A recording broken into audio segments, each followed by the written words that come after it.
Previously on agentpalmer.com, tragedy plus 80 years equals the ongoing relevance of the human comedy. Soccer Against the Enemy makes case for the sport's importance, and 12 Days in June just released a new single since last episode with more on the way to be sure. This is the Palmer Files episode 133 featuring Jonathan Roth. He's a drummer, writer, and a professional with more hats than titles and a job description which is basically a to-do list. But he's here to talk about being creatively fulfilled, writing, balance, playing music, listening to music, public radio, and much, much more. Are you ready?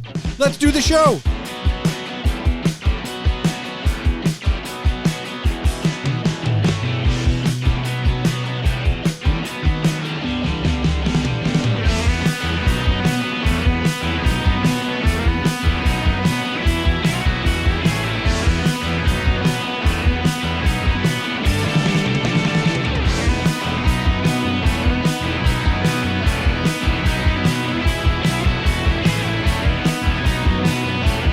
Hello and welcome to the Palmer Files. I'm your host, Jason Stershik, also known as Agent Palmer, and on this 133rd episode is Jonathan Roth. He's a drummer and a writer whose professional work is a kaleidoscope of writing, design, marketing, and much more. We travel along some of his career path while discussing what it's like to lose a little creative edge and how to keep the creative juices flowing for yourself, even if you don't quite have the energy after whatever your day job happens to be. All of that, plus trying to make it as a rock star, poetry, public radio, and much, much more is coming your way shortly. But first, remember that if you want to discuss this episode as you listen or afterwards, you can find all related ways to contact my guest Jonathan and myself in the show notes. There, you can also find Jonathan's website, jonathanroth.co. That's JONATHANROTH.co. Don't forget you can see all of my writings and rantings on agentpalmer.com, and of course, email can be sent to thepalmerfiles@gmail.com. So without further ado, let's get into it.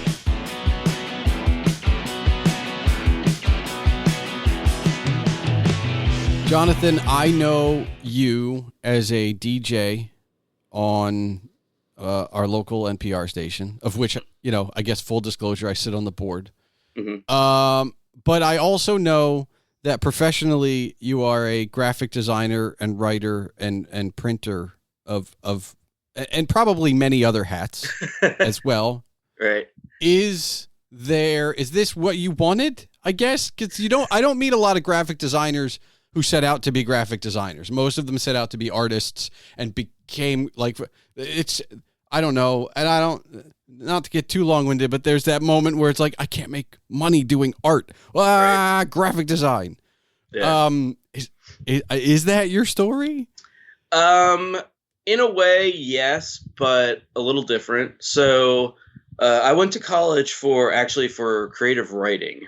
I got a degree in English creative writing. Got out of college, had no idea what I wanted to do. Everything I wanted to do was creative. And I mean, what I really wanted to do was be a rock star, but that didn't pan out quite well. Okay. Playing what?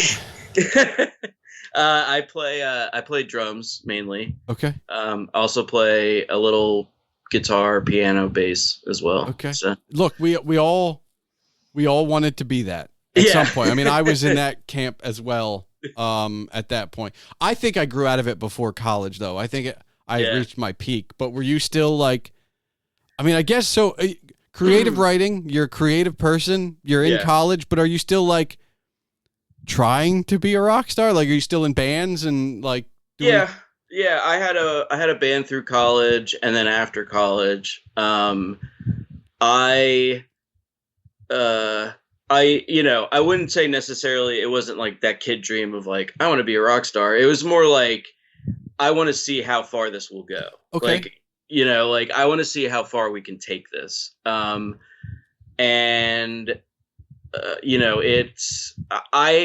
was definitely probably the most motivated to make a go of it. Okay. I think than the rest of the band. So that petered out, but I've still been in bands, ever since then, pretty much. Except for maybe a few years here and there where I took breaks. I can't get away from it. Like, I just like to play, and I'll go like a few years and not be playing, and I get like, I just miss it. I just miss, and I'm older now. I have no delusions of like, the whole like, oh, I'm going to be huge. Like that's long gone. This is just to keep me sane at this point, I think. Just now, when you like, say play, are you talking like in your basement? Or are you talking like in front of people? in front of people. Okay. Yeah. I have to, I'm in a band now called Ghost Wounds in the Valley. We've been playing out for about a year and a half or so. I took, before that, I got around 2015, I got married, quit the band I was in at that point, and I was like, I'm done. We had a kid. The I'm done thing lasted for like 3 or 4 years. Okay. And then I was like, man, I really miss playing shows. And something else came together. Well, Ghost Wounds came together, and been doing that since. So, but yeah, that was always my plan A, B, and C. Okay. I think when I was like growing up, and then I went to college, and so I guess why creative writing then? Why not like? There are any number of other artistic degrees that you could have gotten, right? But creative writing is very specific. Yeah, I always enjoyed writing. I mean, I wrote, like, even when I was like a little kid, like I would write, books, quote unquote, that were, they were not good, but I always enjoyed writing and reading, and I always enjoyed that process. And so, but I went to college. I really had no idea what I was going to major in. I declared my major at like the last possible moment. Like, okay. And, I took a bunch of different classes. I went to a liberal arts school, James Madison University down in Virginia. And I just took a bunch of different classes. I thought about majoring in music, journalism, communications, you name it. I probably thought about majoring in it at some point. And, I don't know. I just finally was like, I always have loved writing and reading and have done it my whole life. And, let's just do that. Like, I want to major in that. And, so I did that, graduated, had absolutely no idea what I wanted to do. That's the story of an arts degree, my friend. Yeah, it's just kind of like, what do I do now? Right. And I'm only slightly better than you in my choice of degree, right? My AA was literally just in liberal arts because, again, I was like you, whereas like, I don't know what I want. Like, how broad can I keep this education before I make a decision? And so like after that, they're like, well, if you're going to stay for 4 years, like you have to make a decision. And I was like, communications? Like it did not, it's just kind of like, all right, well, that's very broad. Like, tell me you don't know what you want to do without telling me you don't know. All right, I get it. Okay, it's fine. I mean, the other thing I think the other thing that kind of drew me to an English degree too is like, it's very broad based. It's like, if you get a degree in English, there's a lot of different ways that you can go, and so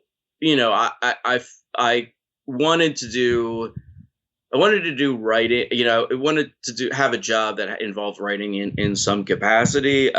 But I bounced around a bunch of different jobs through, like after I graduated up until I was 25. So like 3 years, I was just kind of all over the place doing temp jobs, doing a job, doing something here and there.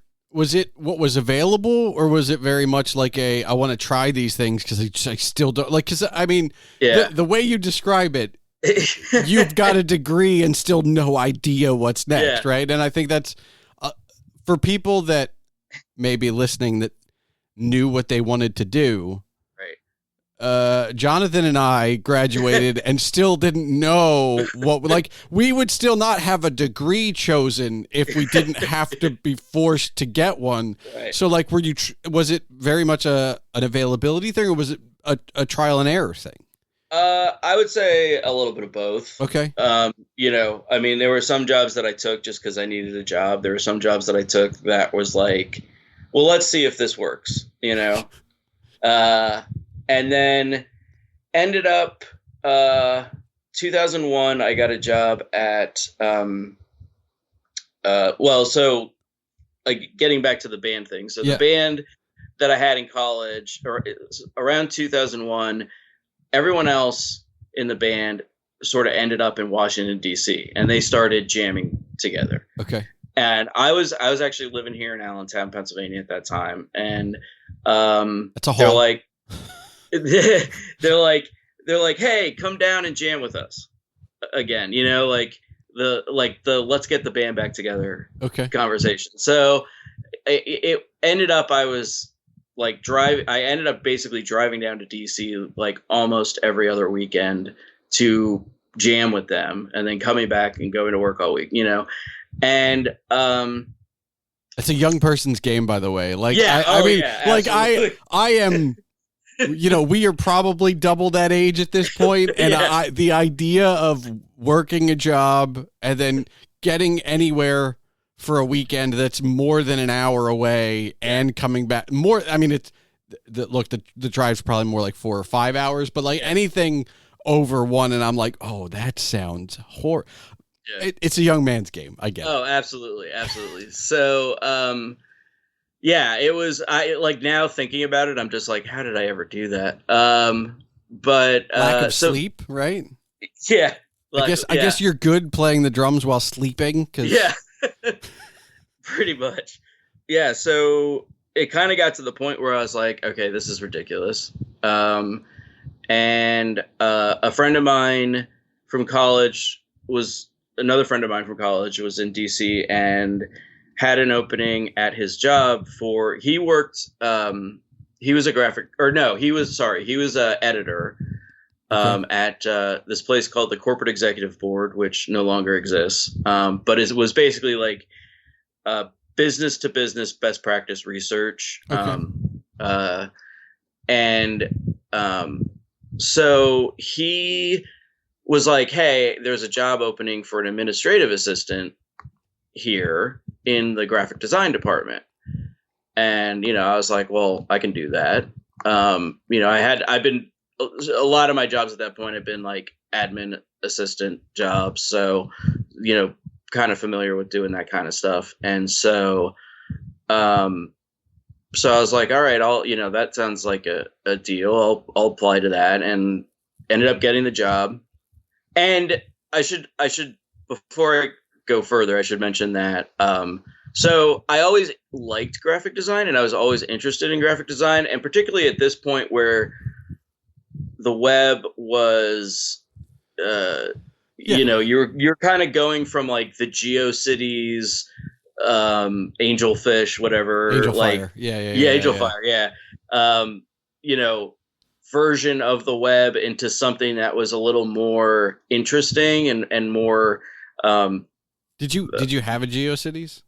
I did not. Okay. I did actually get a certificate. I while I was tossing around trying to figure out what the heck I was doing, I did get a webmaster's certificate. Okay. But I mean, it was actually like that, like kind of that early web stuff circa like 20 plus years ago, where I was like, you know, web design is really interesting. And design in general is really interesting. But the thing is I suck at drawing.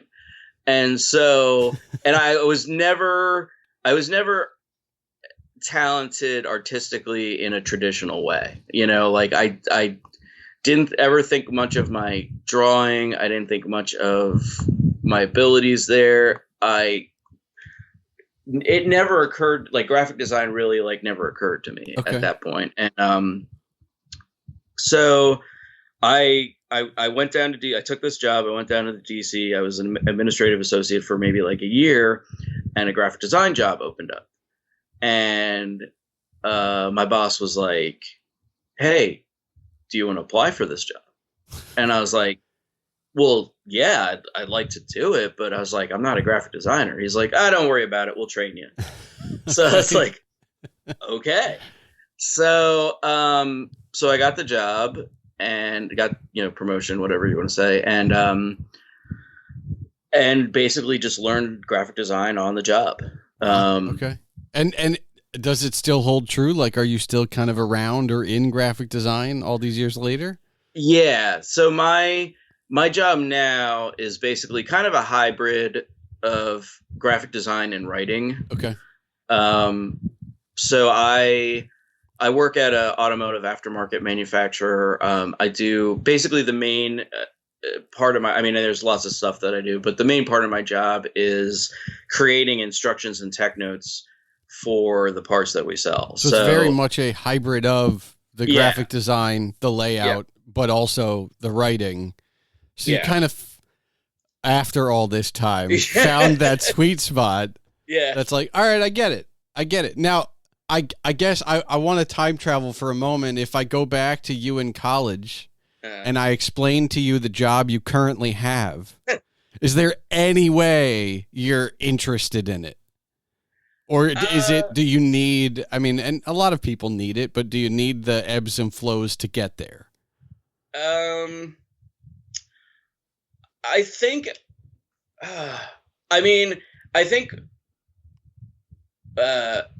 my first thought would be like, okay, well, I could think of things I'd like college me would have said something along the lines of like, I could think of other things I'd rather do, okay. But that doesn't sound too bad. I think probably college me would understand the writing part. The graphic design would be like, wait, what am I doing? Yeah. Okay. Like, I'm doing what now? All like, right. I think that would confuse the heck out of me. But yeah, it's weird how like life just kind of like finds a way sometimes. It's like, like now I like look at my job and I'm like, oh, this is like the perfect combination of like, okay. the writing that I've always enjoyed and graphic design, which I also enjoy, like combined together. Do you still, I guess, where's the writing in all of this? Like, are you still, because obviously, and we talked a little bit about it, you've been playing drums, save for that little time off this whole time. Were you writing this whole time as well? Like for yourself, obviously, not just like, Yeah, I'm always writing.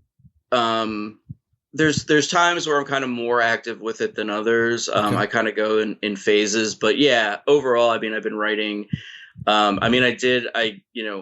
Obviously for my creative writing degree, I wrote poems, short stories, stuff like that. I've kind of continued doing that off and on since then. I have a novel that's been in progress for a really long time. Did you did you finish it and you're editing it, or it's still in progress? It's still in progress. Okay. Yeah, it's a very slow going. I also have a few others that I kind of started in the meantime because I got sick of working on that. That's one. fair. So, yeah, that's fair. Look, there's a lot of examples of books that take a very long time. Yeah. And when it's not your full-time gig, they take even longer. Well, that's the thing. And it's like, yeah,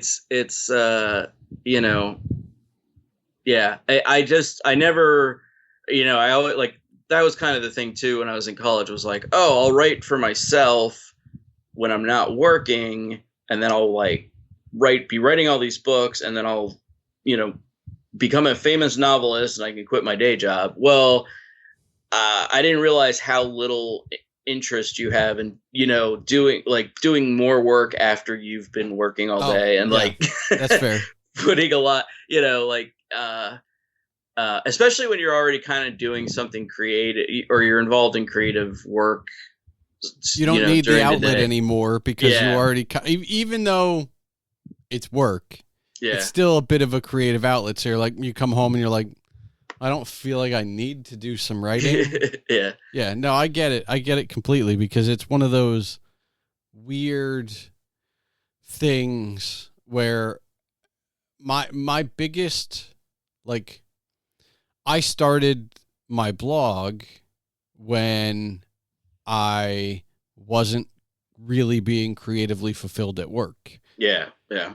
It became a slog when that job shifted a bit and it was a little more creative. And it was like, all right, I've just spent, maybe 3 of my 8 hours at the office being creative. And then I come home and I'm like, I don't really feel like writing. Yeah. And that's why, like, the early days of the blog are very much like not a weekly thing or even twice weekly. Like, it was just like, I'll write when I feel like it. And it wasn't until like at a certain point I was like, I need to take this seriously if anybody else is going to. Right. But I kind of envy you a little bit in that when you're not putting it publicly, because I made the decision to start a blog in order to get back into writing as opposed to just writing.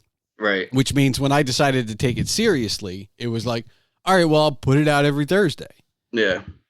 And now I have to have something every Thursday. Whereas, like, sometimes that's good, sometimes that's bad. But it's also like, all right, well, now it's a little bit less for me. Yeah. I also, as part of my job, I write for our company blog, which is, because of what we do, it's basically about shops, about repairing cars, that kind of stuff. So there's also, I'm also, in addition to writing and designing the instructions and tech notes, I'm also writing blog posts, so it's just, and I really underestimated how, after working an 8-hour day on Monday, you just want to watch Monday Night Football and not like spend more time at a computer writing, so. Do you still, when you write for you, is it on a computer? You're not handwriting it? It's on a computer. Okay. It's just faster for me and it's easier to edit on the fly. Okay. And I still go back. There are times when I will still get out a notepad and write. So I've kept sort of writing journals ever since college, and I mean they were, they started off being real actual journals that I would literally write in. Now I just and this is something I always do, and I always have a pad of paper in my car, just in case. And I mean my commute is 45 minutes to an hour each way right now, so I have enough time that my mind starts going and I think, ooh, that's a good idea, and I have to jot something down, but I literally have a a file in my Google Drive that's called Notebook. Okay. And it takes the place of the old school writing out in a notebook. It's just I just type my ideas in there and then pull from that. When I every once in a while I go through that and I see I wrote this thing here, and then I wrote this thing here, and I wrote this thing here, and they all kind of connect. Okay. Let's throw them together and see where that goes. I need to applaud you right now because I have to whip myself into shape and be like, oh, by the way, all those physical and digital notes, there may be some good ideas in there and you should probably look at them. But I have to consciously make that decision. I do not go back on I go back about twice a year, sometimes only once a year, where it's I should go back and look at, this is a messy doc. I have a, I draft all of my blog posts in this single document. And then obviously when they get posted, they get deleted out of the document, but it also means anything that's started and incomplete stays in that document. And then it becomes a like 75, maybe 125 page document with like, oh, this, that, and the other thing. And maybe I haven't been on page 100 in a while. And what's down there that I haven't, and I am genuinely notoriously bad at going back. It's only when it creeps above triple digits in page count that I'm like, I should really go back. So I'm kind of envious that you just opened up the folder and look at it. Like that's so partially I kind of had to, because in addition to that, I also there will also be times where I just get like maybe not full-fledged ideas, but like a definite theme or a solid, this is a poem. Okay. Like it may not be, it's not in its final state, but it's a singular idea that I want to explore in, X amount of space. But I was saying, I kind of was forced to, because the band that I'm in now, I'm actually also singing some of the time. A singing drummer, which is awkward. Levon Helm was a great singer playing the drums. I'm not. Yeah, it happens. So it was, and no one was, we were writing the music. No one was writing lyrics, and so as I was like, well, okay, I have to sing these songs, and I guess I'm going to have to write the lyrics. Well, I have this whole document full of ideas. Okay. And so I just started, and some of them were started off as poems. Some of them were already written poems that I just was like, oh, and it was kind of like a mix and match thing. Like I would listen to the song, we did cell phone recordings of songs and stuff like that. I would listen to the song and kind of sing the poem along with it and be like, and kind of be like, does it work or does it not? And does it fit? And so it was, I was kind of forced to dig into that notebook and make use of it, because I had to write some song lyrics. So, okay. I will also give you a lot of credit for this. I can't remember the last time I wrote a poem. Yeah. I've written a few short stories, and I've written maybe I've done non things that don't end up on the blog, but I can't remember the last time I wrote a poem. Yeah. It's just it's immediate. I'll say I don't think I grew out of it, but my brain doesn't write that way anymore. Yeah. And I almost think that I have to force my way back in, because my brain doesn't think that way anymore, right? Like I now think in sentences and paragraphs, and not in phrases and stanzas. It's just not here anymore. Was that a thing where, when you're jotting stuff down, you're still allowing yourself to jot down a stanza of a poem and stuff? It's not just always writing? Yeah. Oh yeah. I mean, a lot, literally some of the stuff in my notebook is just a phrase, or it's just or maybe it could be a line of a poem, or something. It's literally just anything that comes to me where I'm like, ooh, that's a really cool way of expressing that, or it's a cool concept, or whatever the case may be. And I do like poetry, and to be fair, I'm very much in the free verse, Allen Ginsberg beat poetry kind of. Hey, there's nothing wrong with it. I think I would have more of a struggle writing any kind of poem, even if it was free verse, than I would if you were to be write a 1,000 word essay on X. It's all right, I'll take, or write a 12 line poem. That's it. The no structure, just 12 lines. And I'd be like, can I have the 1,000 words, please? I think that's where I'm at right now. Yeah. And that's kind of why I'm I'm a little jealous, because it's a skill set. It's probably like riding a bike, but I haven't done it in a very long time. I'll probably fall over. Like it's just going to be like, I'm going to put this period here. It's like, no, you don't. It's a poem. You don't have to do that. Like, I usually put a period here. Like that's the way I write now. I just, for me, and I've written, a few, like some short stories, some poems and a lot of it's really just like pretty early in the process. I figure out like, what is this going to be? Okay. Because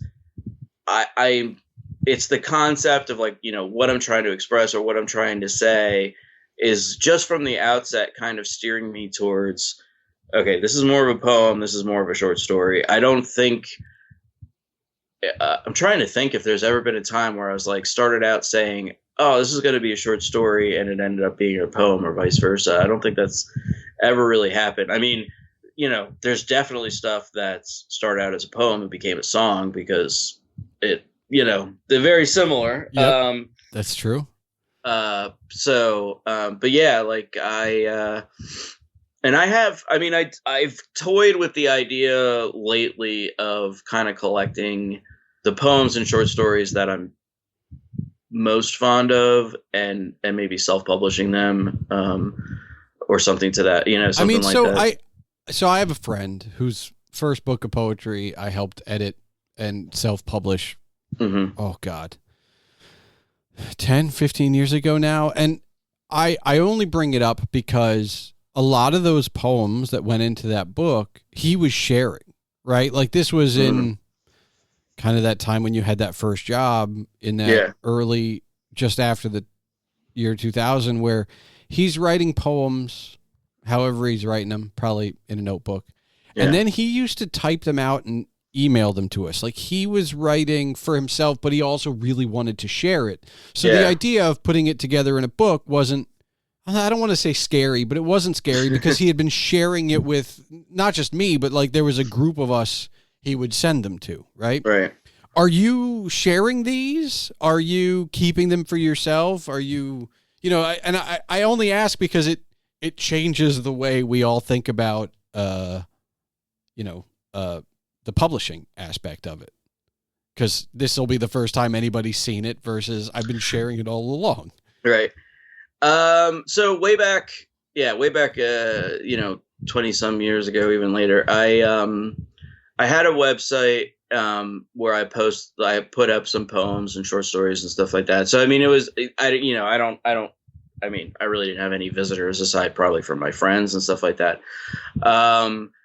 Some of the stuff goes back to college where I shared that, in classes and at readings. I've done a reading here or there since college. I've shared it that way. So it's they've been shared like in some aspect. Some of my plan at some point coming out of college was, I'm going to submit my poems and all this kind of stuff to like literary journals and stuff, or magazines, and I'm going to get published that way, start getting published that way and stuff like that. So, and I never really went that far with it. I think because I was, I don't know, a bit concerned about rejection and stuff like that, and just not wanting, I don't know, like it's one thing to share it with my friends, it's another thing to like submit to like and also I do have a friend who has done, I mean, he is a legit poet, like he writes all the time, and he's submitted to literary journals and has self-published numerous books of poetry. All I hear is like a little bit of like imposter syndrome, number one, but I will also say in that era, because I wrote for the college newspaper, and very much disappointed my advisor when I was like, but I'm not going to do this for real. When you are outside of the higher education environment and you're thinking about submitting, even ignoring the idea of rejection and the concept of rejection, it's overwhelming. It's I want to submit a poem, an essay. Yeah. Okay, here's 100,000 possible things that you could submit to. and they all like, and you start reading it, it's like, well, but if you get accepted by this one, it can only be in this one. Yeah. And then for the uninitiated, which is what you and I definitely were. Yeah. It's extremely overwhelming. Oh yeah. And it's just like, all right, the moment's passed. That's way more work than just, hey, mate, because look, if you've never done it, the concept in your head of writing a thing and just being like, hey, Mr. Publisher of magazine, newspaper, or book or anthology, would you like to publish this? Yeah. That's not the reality. The reality, even way back when there were probably still people reading submissions, very like just overwhelming completely. And also, like a lot of the way I do things is really informed by like the DIY like punk spirit, and it's like, having grown up listening to that stuff, and to me it's just like, like, I mean, you learned a graphic design job on the job. Like, I don't know if you can get any more. Your entire half of a good portion of your professional career is DIY, man. Like, and I so you took the ethos and you went corporate with it, and it still worked. That's pretty impressive. So yeah, but like, I mean, like the whole like self-publishing thing is like, that appeals to me more. Like, to me, that's like kind of in that vein, in that spirit, instead of shopping things around to literary journals and saying like, here, please accept me. Like, no, I don't need to do that. I'm just going to self-publish a book. Like, it's just like a band putting out their own record. Like, and like, maybe it'll just be a few of my friends who end up buying it, and that's it. And that's totally fine. Like, I created this. I want to put it out into the world in my way, like. I get it. I also want to tell you, I really hope you do this, because the feeling you have of writing these, pretty good. Like, and I'll admit, doesn't matter if it's a post. I'm sure it's the same with you for a poem or a song. When you finish, great. Yeah. But you know what? Looking over at your shelf and seeing your own book on your shelf, very different success story. I don't think there's I've only been an editor on a book that's on a shelf. Right. And that felt amazing. So, it's just slightly different. And I know you and I are talking in 2024. Right. The world has gone digital, and hey, can I get your ebook? But if you are the writer or even editor, holding the book in your hand is a victory so much beyond anything you've ever felt. And so I hope you get to feel that, because it is amazing. And it is like kind of the same as, being in a band and putting out an LP, like a vinyl LP, or back in the day, a CD or a cassette or whatever. Like, physically having that in your hands and saying, like, we made this, it's just something cool. Like, and, going back to like my work at CEB, it was like, that was kind of the same thing there, was like, so I would write and design, or not write, but I would design the research that we did and put it into these, what we called studies, which were basically just research books. And I still remember like the first book that I designed when it came back, and I held it in my hand and was like, I made this. Do you still have it? Yes, I do. Okay. All right. I have a bunch. Actually, I have pretty much all of them. I think I worked on when I was there still. And but yeah, it was like, oh wow, this is cool. Like, and it was cool getting to that point, because it was like, okay, I'm doing something creative. I mean, I'm in a like, let's be fair. I'm in a corporate environment. I have like, there's a very strict, like, this is what we do, this is what we don't do. I can't just, go off the reservation or anything like that. But like,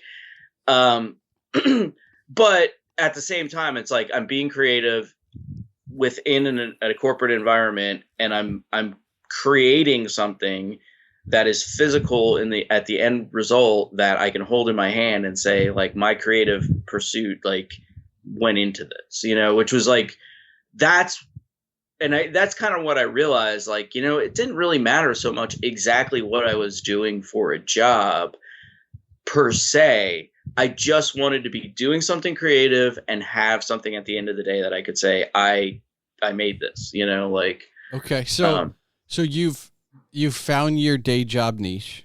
Yeah. And you have a family. Yeah. And you're writing in your free time and you're playing in bands. Yeah. Whenever you get the chance. Yeah. But you also take the time to DJ on a local NPR station, right? Yep. And so there's a lot of things going on in your life before you say, I think I also want to be a DJ. Yeah.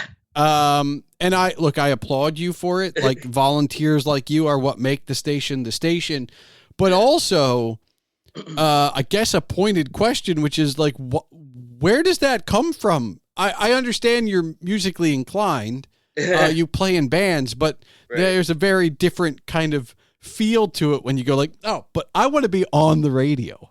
Give me that microphone. Yeah. So,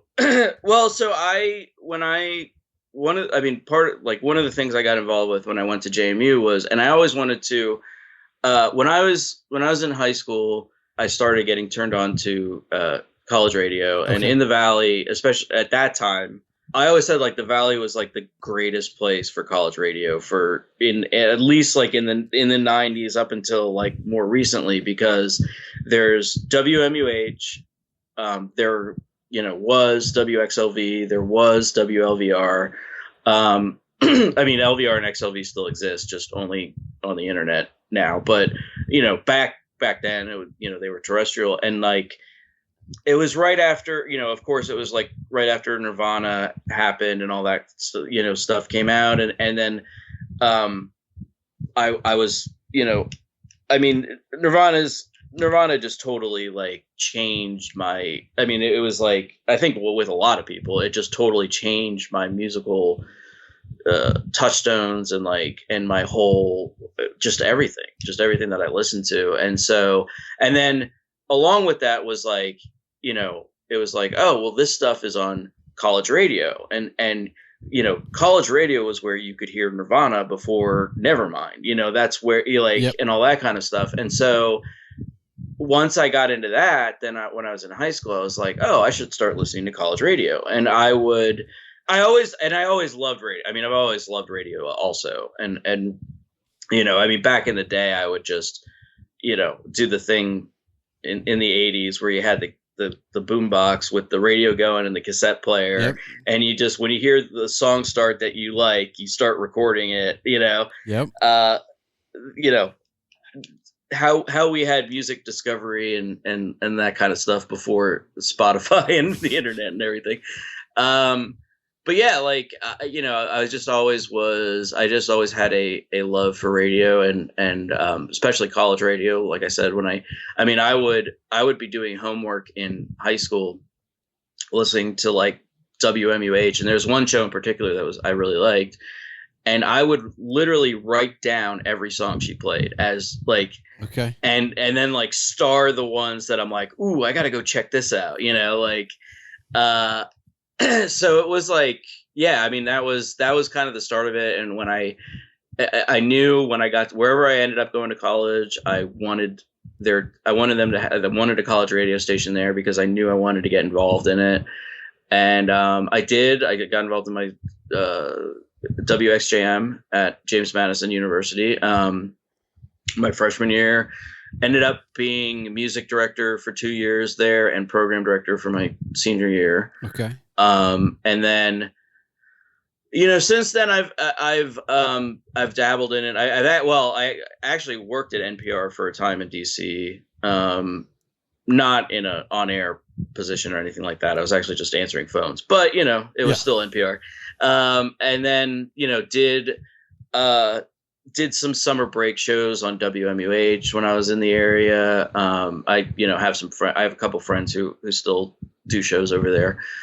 And, but yeah, like when I came back to Allentown from DC around 2010, it was like I didn't have a job. I didn't have a job lined up or anything. It was just a pure like I'm just I'm done with DC. I'm tired of it. I'm moving back to Pennsylvania, and didn't have so I didn't have anything. I didn't have a job. Didn't have anything lined up. I was like, I'm gonna drive myself nuts if I don't do something. So I've known Neil. Actually, we used when I was a kid. I used to do theater with him back in the day. So I've known him. I've known Neil for like 30 some years. And I knew he was at the WDIY.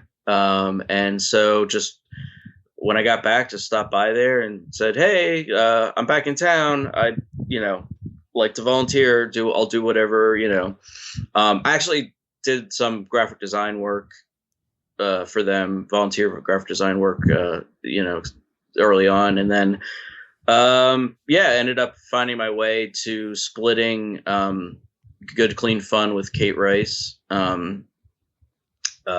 Started as I would just fill in here and there when she was on vacation, and kind of worked up to like we kind of split half and half the shows. But yeah, I mean, I don't know, I love and I think the thing about college and public radio too that I love is that so I'm always about music discovery, and just I mean, there's stuff that I absolutely love, and could listen to a million times, but I also really love finding new stuff and and both kinds of new stuff, the new stuff and the new to you stuff, right? I'm guessing. Yeah. Oh, okay. Absolutely. Yeah. Right. Yeah. In fact, a friend of mine at work just turned me on to Tommy Keene, who is not around anymore, passed away, actually unfortunately passed away recently, but was really active in the 80s and 90s. And I was kind of familiar with him, but wasn't super familiar with his stuff, and just been listening to him, really good power pop stuff. I love that stuff too. And I mean, I'm huge into jazz, and I'm always going back and finding, I started off with your Charlie Parker, Miles Davis, John Coltrane, etc. Now I'm definitely at the point where I'm trying to dig deeper and deeper, and who else is that? I'm familiar enough with the big names. I want to get into the lesser known names, and yes, so same thing there, just digging into jazz from 40s, 50s, 60s, 70s, whatever that I'm not familiar with, but also the brand new stuff, the new stuff just coming out. And so I've always been that's always been my thing, is just I'm always constant, I just love music discovery. And to me, college public radio is sharing your music discovery with the listeners, because it's not like a top 40 station where there's a set playlist or whatever. You pick the stuff, and you're introducing a lot of times the audience to stuff that they're not familiar with, and it's that part to me is just really exciting. It's just really awesome. Is there a part of the music, right? You play and you obviously promote in on the show. I'm amazed that of all of this, those are just still hobbies for you. You know what I mean? Cause it feels like you've got the skills to do whatever you wanted at this point, really. But obviously music is a passion. Is it something you want to keep as a passion? Oh no, this is my hobby, I want this to remain fun. It would, I've had some kind of here and there jobs sort of in the music industry. I mean, I would like it to be on my own terms, and, the kind of stuff that I enjoy, I guess what I want to say, I guess what I'd say is if it's a choice between like promoting the music that I like and really believe in and keeping it as a hobby, or promoting stuff I don't particularly care for and getting paid for it. Yep. I'm going to keep it a hobby, you know? Yeah, I mean, I, you know, that was another thing that I thought about too, is like, you know, when I got out of college was, you know, because I spent so much time at the radio station, you know, did so much there, you know, especially as a music director, talking to record labels and stuff like that. I mean, I did consider getting into like radio promotion, or radio and press promotion at like an indie label or something like that. I mean, the thing there was like, even then, and probably even more so now, you know, it's a totally, it's a different industry now. Yeah. But even then it was like, okay, well, you're not going to get paid anything. And,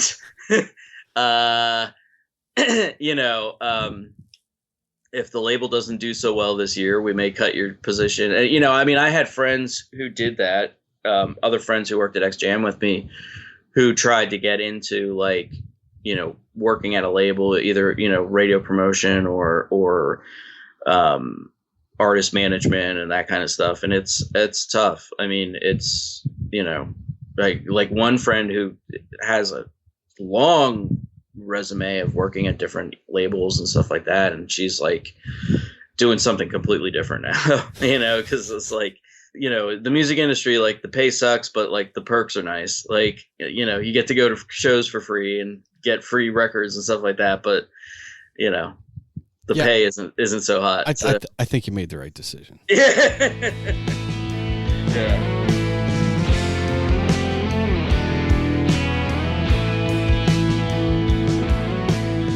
You can listen to Jonathan or the other rotating hosts of Good Clean Fun Saturdays from 8 p.m. to 11 Eastern Standard Time on WDIY.org.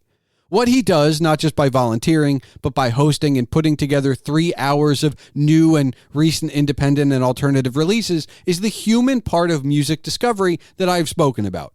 There are connections that humans can make that algorithms just cannot. It's why I enjoy listening to Good Clean Fun, because sometimes I hear a song that reminds me of something I haven't heard in years, and sometimes I remember that I used to listen to and even play some indie alternative pop punk back in college, and maybe I should go back and listen to that again. And here's the best part. While the demise of radio is utterly overblown and perhaps overstated, you can listen to Good Clean Fun and hundreds of other shows like it from college and public radio stations around the country and globe online. You can experience radio as you may have fallen in love with it and fall in love with it again, or you can experience listening to radio like this for the first time. I personally have a few stations out of Canada that I've tuned into online on more than one occasion. Radio of this kind isn't dead. It's not buried. You just have to know where to listen. Does your local college or public radio station have a cool show you think I'd be interested in? Have you found a cool DJ online that you'd like to share? Please do. I'm always up for more music discovery. Thanks for listening to The Palmer Files, episode 133. And now for the official business. The Palmer Files releases every 2 weeks on Tuesdays. If you're still listening, I encourage you to join the discussion. You can find all related ways to contact my guest Jonathan and myself in the show notes. There, you can also find Jonathan's website, jonathanroth.co. That's JONATHANROTH.co. And you can listen to Jonathan host Good Clean Fun on WDIY.org. The music for this episode was provided by Henno Heitur. Email can be sent to this show at thepalmerfiles@gmail.com. And remember, your home for all things Agent Palmer is agentpalmer.com.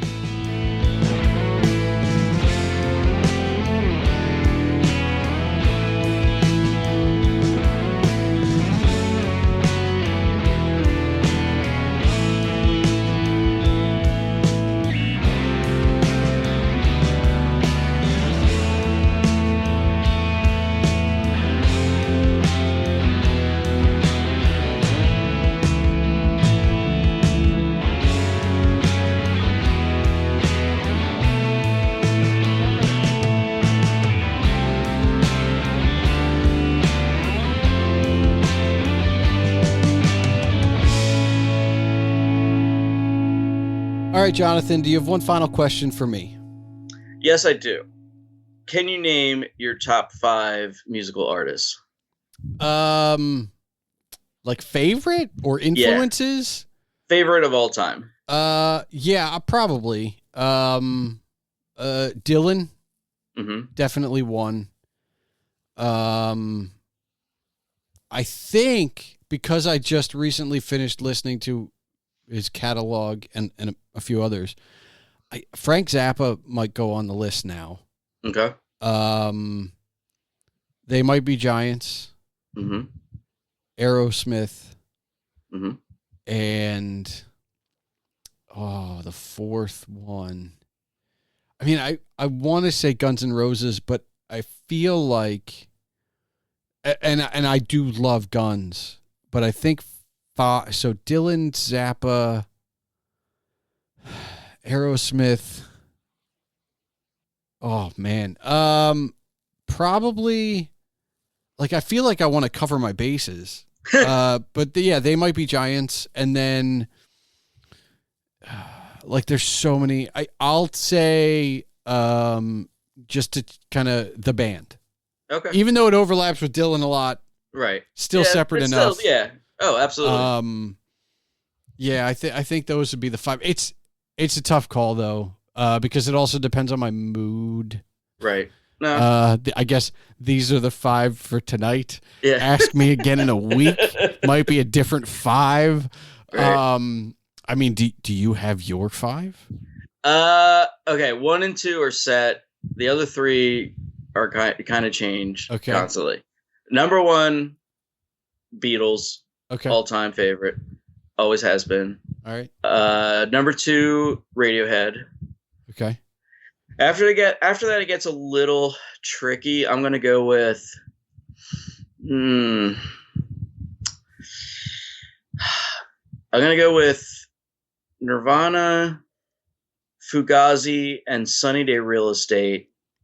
Okay. In that order right now, but again, that'll change tomorrow. Yeah, it's tough because like there are times when like I and so now I'm already thinking like, well, Tom Petty belongs on the list. Right. Like it's just like, all right, well, it's just like I've kind of screwed up a little bit. But no, I think anybody who's really into music will waver. And it's not just about like, well, I grew up and I learned to like the classics you were trying to spend most of your youth rebelling against. Right. But you're also like, well, it's a good day, I want to listen to this stuff, or it's a bad day, I want to listen to this stuff, or it's tough, and it's just kind of like all over the place. But I think I need, look, I always played, I'm a bass player mainly, but I don't play out. Like I'll play with music. Mm-hmm. But I think that, it was at the height of the pandemic when I slowly decided to listen to more music, because I was a big podcast listener. Yeah.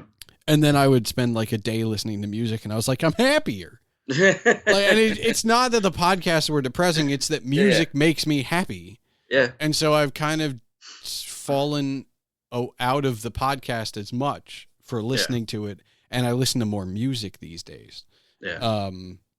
Including your show when I'm out and about. Oh, thank you. And it's because I spent. I mean, look at my list of 5. Right? It's none of those people all those people hit it big before me. Yeah. And like I grew up where Nirvana should have been higher on my list, but like I was still listening to older classic stations. Yeah.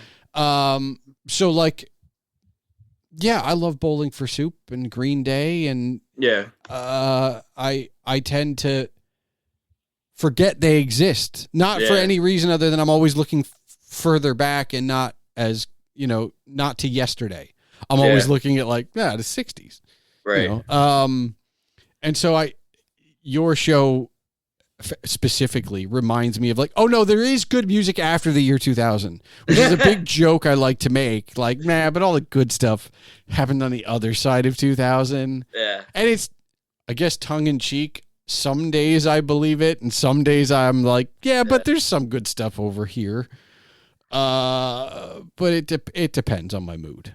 I think, and that's kind of one of the things I like about doing the radio show is that, like, a lot of people who are my age are just like, have that attitude that, like, oh, there was no good music after, 2000 or it's a very clean, like, for our age group, it's a very clean delineation. It's not, the boomers aren't saying like there's no good music after 2000. They're saying like there's no good music after 1980. Yeah, but the year 2000 feels like a much thicker delineation. So like we get to be like, yeah, I mean, and look, don't get me wrong, I will still argue that the 90s were the last great decade of music until the cows come home. I will agree with that. Seconded. But the one nice thing about doing the radio show is it like kind of forces me to stay up on, because part of the show is playing new stuff. Yeah. It does force me to keep up with new stuff. And, and I think if you believe that no good like music is coming out anymore, it's just because you're not looking hard enough, which, to be fair, people in their 40s don't have that time to, like they did in their 20s or teens to find new stuff. But but I think there's still albums that come out that I find today that came out this year that I'm like, oh my gosh, this is an incredible record. Like it's But also we're older, and it's like music doesn't like change your life in your 40s like it did in your teens and your 20s, just because it's not such a new experience for you as it was then. You've listened to so much stuff now, and you have so much, and it's like, it's so hard even for me, like once I hear something new, not to be like, well, I mean, I do it, but not to be like, oh man, somebody's trying to sound like, Pavement or like whatever the case may be. It's like, because we all have, at this age in our lives, we all have so much of a frame of reference going back of all this music we've listened to. It's like, to some kid who's never heard Pavement, that's incredible. He's like, whoa, blew my mind, but, I mean, it's just, it's a natural point of getting older, but I hope never to lose some bit of joy in discovering like new music, whether it be like new, like, or like you said, like new older music.